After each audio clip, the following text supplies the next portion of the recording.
கல்லூரியின் முன்னாள் பெண் முதல்வர் அளித்த பாலியல் புகாரில் குற்றம் சாட்டப்பட்டவரை விசாரிக்காமல் புகார் அளித்தவரையே காவல்துறையினர் மீண்டும் மீண்டும் விசாரிப்பதாக குற்றச்சாட்டு எழுந்துள்ளது.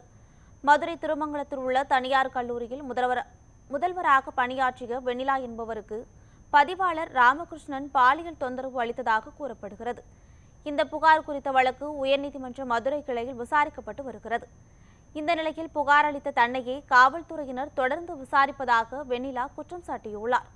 கல்லூரி முதல்வருக்கே இந்த நிலை என்றால் மாணவிகளுக்கு என்ன நிலை ஏற்படும் என்று அவர் வேதனை தெரிவித்துள்ளார். என்னை 6 தடவை திருமங்கலம் அனைத்து மகளிர் காவல் நிலையத்திற்கு விசாரணைக்காக அழைத்துள்ளார்கள்.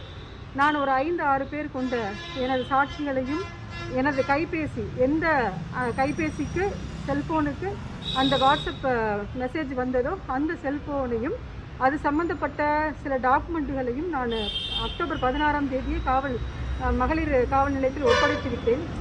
ஆனால் அதன் பிறகு என்னையும் எனது சாட்சிகளையும் மட்டுமே விசாரணைக்கு அழைக்கின்றார் காவல் ஆய்வாளர் அவர்கள்.